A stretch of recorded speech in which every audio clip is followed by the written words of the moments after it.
is going on, guys? I hope you're having a fantastic day. If you're new to the channel, my name is Parker Narenstein. This is Vehicle Virgins, and today we're gonna teach you how to make money buying exotic cars. Now, traditional knowledge would suggest that if you buy a brand new car, you drive it off the lot, you're gonna lose a ton of money.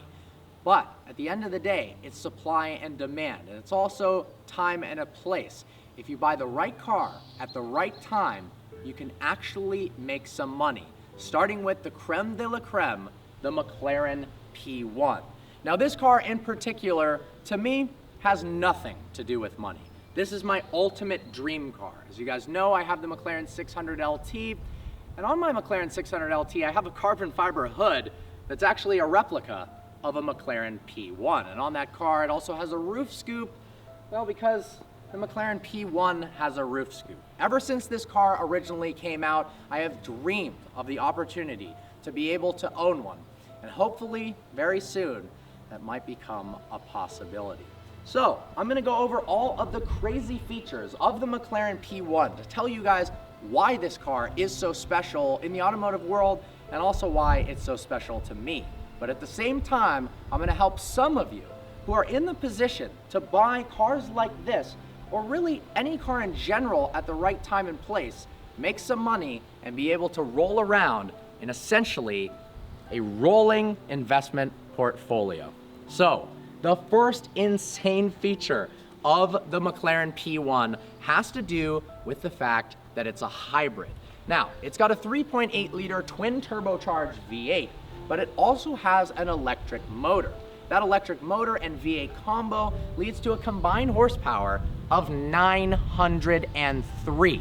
The car weighs a little bit more than you'd imagine at 3,400 pounds because of the hybrid powertrain. This is of course one of the holy trinity, the original cars that were hybrid hypercars. Now they don't have an electric motor just to save the environment, and well, it does actually do wonders for its fuel economy.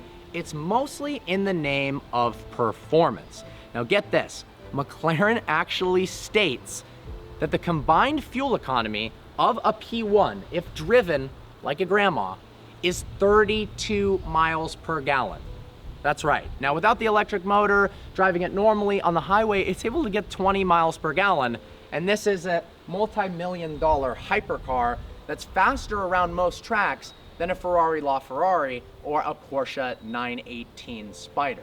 So to show you a little bit more about the electric system, I'm going to go ahead, open the door, and show you some of the interior. So one thing that a lot of people wonder when they look at McLarens in general is where's the door handles? Now this car's design is absolutely stunning, and because of that, they've decided to hide the handles.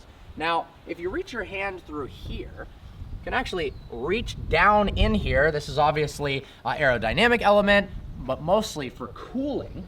Air flows over the body lines and in here, but they've actually hidden the buttons for lock and unlock right in here. So then we're gonna go ahead, open this door very carefully. I mean, look at the carbon fiber work. It's so gorgeous, it's unbelievable.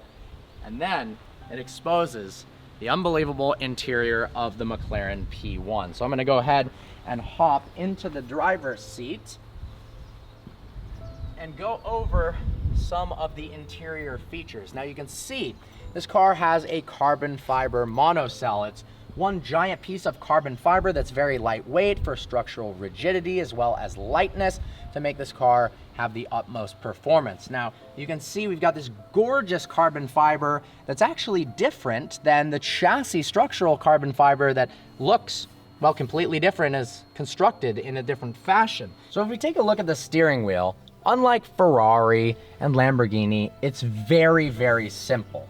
There's paddles behind the steering wheel that actually are connected. McLaren calls it the rocker panel, where if you pull on this one, it moves the other.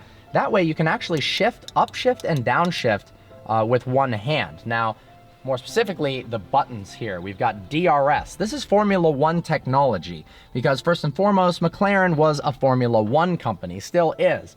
We've got DRS, drag reduction system. We've got iPass, instant power assist system, which has to do with the electric motor. If you click this button, you get an instant boost of power for a limited amount of time using that electric motor. But more on that is this button right here, E mode. So you can actually click this, make the car go full electric. You can't drive it too far, but you can actually drive this around town and in the city without making any noise, causing no harm to the environment, and drive around with essentially infinite fuel economy because it's not using any fuel.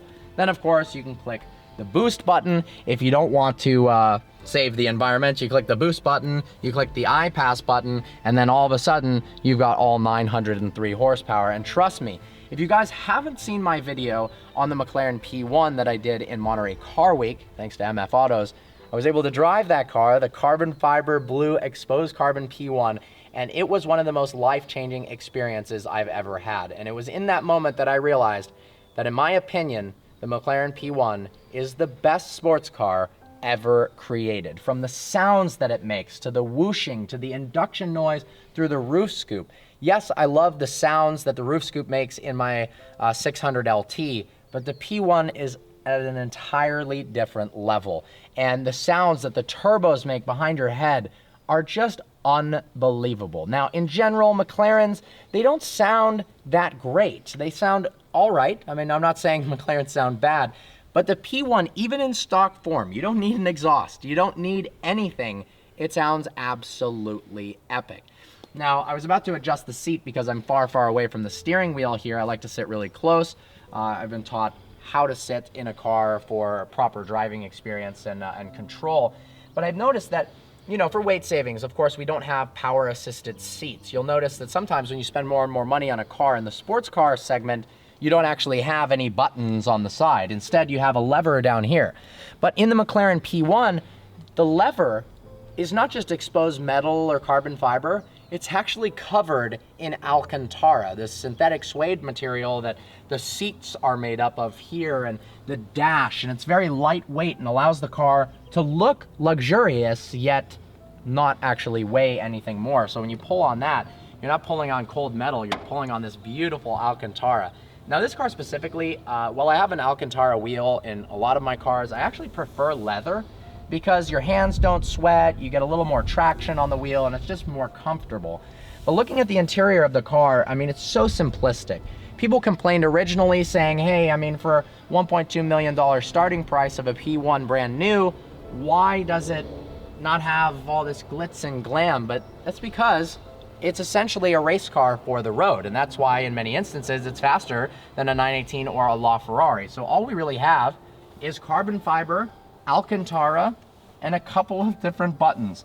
And I absolutely love that about the car. Now, how do you operate it? Well, when you turn the car on, there's a start-stop button right here. Then you can put it into different driving modes, clicking the active panel. That's the same on every McLaren. You know, we've got normal, sport, and track. Normal, sport, and track. Now, in the P1, this car is currently in it, there's a mode called race mode. You click that and the suspension lowers almost all the way down. And we'll go ahead and hop out of the car now, and I'll show you what it does to the rest of the car. So not only does it lower the suspension system, it also raises this height adjustable rear wing. The rear of the P1 is one of the coolest rear ends of any car ever created. And the coolest part about it is that McLaren's philosophy is form follows function. So every single element of this car, while it does look beautiful, is functional. So Frank Stephenson designed the car, and you know, it's so funny. He actually also designed the Ferrari 430, as well as the modern day design on the Mini Cooper. But him, in conjunction with the Formula One team, worked together to make sure it looks pretty, but at the same time, it's really, really functional and of course, quick.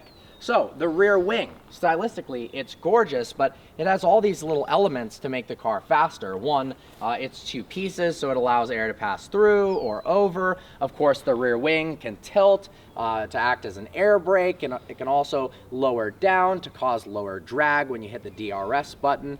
And then coming down here, you know, it looks like there's a lot going on in the rear diffuser, and there is, but it's also quite simple. I mean, at the end of the day, it's a rear diffuser for aerodynamics, it's an exhaust, and it's rear taillights. Where are the rear taillights? Well, in order to add room for additional cooling, they've integrated the rear taillights into the bumper itself. Now, a little tidbit, US-based cars have taillights that go down to here, and then they unplugged the lower ones. The European cars have a light that goes all the way down here. So at nighttime, really all you see is one, this car shoots flames from the factory, so you got blue flames coming out, and then you've got just this red light, and then the silhouette of one of the gnarliest looking cars you've ever seen in your life. Now the exhaust, it's one giant exhaust tip. If you look down into it, you don't see 4 or 5 different ghost exhaust tips. Nope, this is one giant exhaust. If you look really carefully, there's these hidden little Easter eggs. Like on the McLaren fan, it actually says McLaren right there. Some people actually decided to paint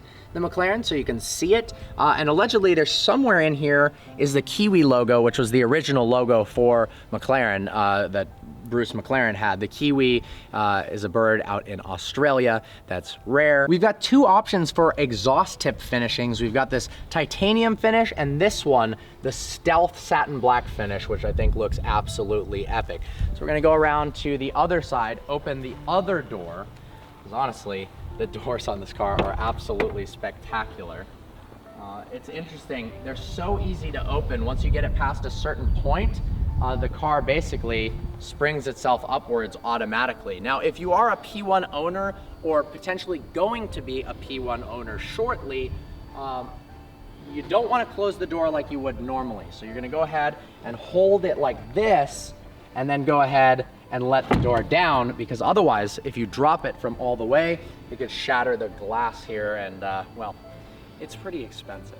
Now, if you are going to become a P1 owner, guys, there pretty much is no better time to buy a P1. The reality is they made 375, only 120-ish made it to the United States. That means supply and demand, and they've bottomed out essentially in price. They were $1.2 million new, then with options you could go higher than that. Instantly, because there were a limited amount and they sold out like this, the cars skyrocketed, to many of them being well above $2 million. In fact, a couple of them were $3 million. Now, because of the economy, things going on, of course, they're much cheaper now. I think this is probably the cheapest a McLaren P1 will ever be. Now, for reference, let's take a look at the McLaren F1, because history always repeats itself. The McLaren F1 was sold new in the 90s for $1 million. And everyone thought that that was absolutely absurd. And the reality is, it kind of is. There's an amazing video of Elon Musk buying a McLaren F1 and saying, well, Elon, why did you buy this car? And he goes, well, I heard it was $1 million car. How cool is that? That clip is absolutely awesome. But look what happened to the McLaren F1 prices. They kind of bottomed out right after the dot-com bust in 2000, 2001.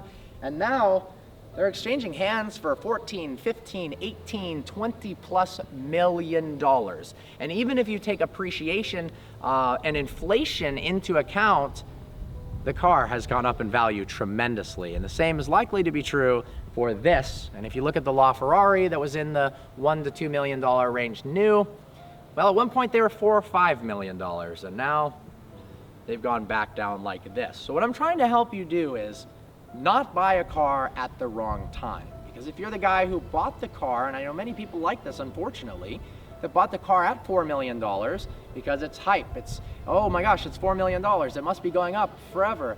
And then it drops to $2 million and something happens and you need to sell it. That's not really what you want to do. Now, you guys know me. It's not about the money. I didn't buy all the cars in my arsenal to make money. In fact, pretty much every car I've ever bought, I've lost money on. The Speciale Aperta that I bought at the height of the market and sold it for less than I bought it for. I didn't do or take my own advice. I just really wanted the car and I thought, you know what, I'm gonna hold this for 10 years. And if I did my original plan and hold it for 10 years, of course, the Speciale Aperta, one of 499 in a rare color, yellow, it would have gone tremendously up in value. But honestly, I'm glad I parted ways with that car because, well, there's another car that I want really, really badly. Now, one detail I just noticed is that the McLaren logo is finished in carbon fiber in this beautiful silver. Now we're gonna go ahead and open up the front trunk of the McLaren P1. As you can see, these vents are actually functional. On my 600 LT, they're not, unfortunately, but The vents actually allow air to come through the front bumper, cooling, and then flow over the car. But as we look in the front trunk, it actually has an impressive amount of space in it for a hypercar. If you look at something like the new Ford GT, there's literally no place to put luggage. Now this car, you've actually got some space. Now, in the P1, there's no room behind the rear seats. Typically, in a supercar, there might be some space behind the seats to store luggage. There's not in this car, but honestly, you could put an overnight bag, a briefcase, a laptop, your wife's overnight bag, and take this on a weekend trip. And I've driven this car for a fair amount of time, and it's pretty comfortable. Despite the fact that it's essentially a race car, and it's aggressive when you want it to be, it can also be this kind of relaxing, that's not quite the right word, but doable driving experience over long distances. Now you can see this gorgeous different carbon fiber pattern than of course the beautiful exposed carbon fiber on the front splitter. We have this exposed carbon fiber that's unfinished with no type of resin or clear coat that looks really cool on the underside, and I imagine they did that to save weight actually. McLaren cares so much about weight that usually most of the nuts and bolts are titanium instead of steel, or they'll use plastic sometimes, although there's really not much plastic whatsoever in this car, but oftentimes plastic is actually lighter than using other materials. But I love the fact that you can actually store stuff in here. And then of course we've got this rather hilarious sticker that shows you how to turn the car's batteries off to prevent any fires. Then of course we've got access to the power steering fluid as well as the coolant.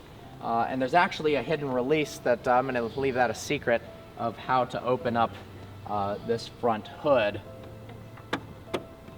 There we go. Now we're gonna go around to the rear of the car because I've discovered actually where the kiwi is, the hidden one. It's not in the rear bumper. It's actually in the engine bay somewhere. Now, McLaren packs such a state-of-the-art engine and electric motor in the vehicle, so much so that you can't actually see much. You've got this gorgeous carbon fiber P1 insignia, and you can see a little bit, but you can't open the engine bay. Why that is, I'm not really sure. I mean, I think they don't want you to be working on your P1 yourself. Would I work on a P1 myself? I mean, probably not realistically. I'd work on a less expensive car, but this is so advanced that you don't want to be messing with perfection, and you might as well let the people who created the car work on it. This sheet of glass is not removable by traditional people. As you can see, there's no nuts or bolts anywhere that allow you to do it. I can take guesses on how it's done. I've seen it done, but that's a McLaren thing, and you really don't want to break this expensive piece of glass. We're talking about the engine more. I told you the horsepower, but how about acceleration? 0 to 60, according to McLaren, and it's probably a little bit faster, is 2.8 seconds. The quarter mile happens in 9.8 seconds. Yes, that is less than 10 seconds, which means it's just as fast in the quarter mile as a Bugatti Chiron that has significantly more power. And the craziest part is, this is rear-wheel drive. The fact that it can do a sub 10-second quarter mile as a rear-wheel drive car absolutely blows my mind. And that's why this car is faster in many cases in a straight line than pretty much all of its competitors. And of course, when it came out, it was the fastest car around the track in the world. Now you put this up against really anything, and it's still gonna be one of the fastest cars in the world around the track, while maintaining beauty, style, and comfort, which, you know, the Senna is likely faster around the track than this. I can't confirm that because I don't know if there's even been a test that's done that. It would be very interesting to put the Senna head-to-head against the P1 and compare lap times. If someone's done that, please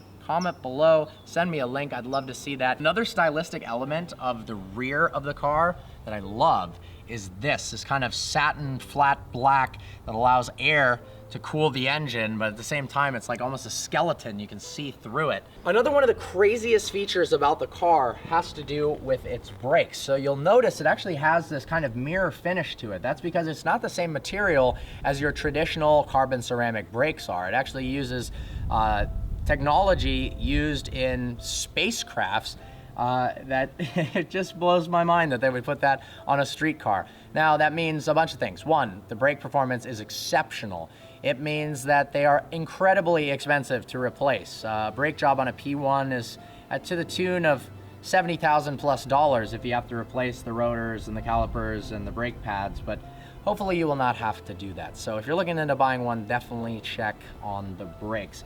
They obviously changed these Ikebana brakes on the Senna to something else, so they're a little bit cheaper, and the Senna actually brakes better than the P1 does, in part because it weighs quite a bit less. It's not a hybrid like this car, but there's no complaints I have about the braking performance of the McLaren P1. So there you guys have it. We're not taking it for a spin today for reasons that hopefully you'll understand soon.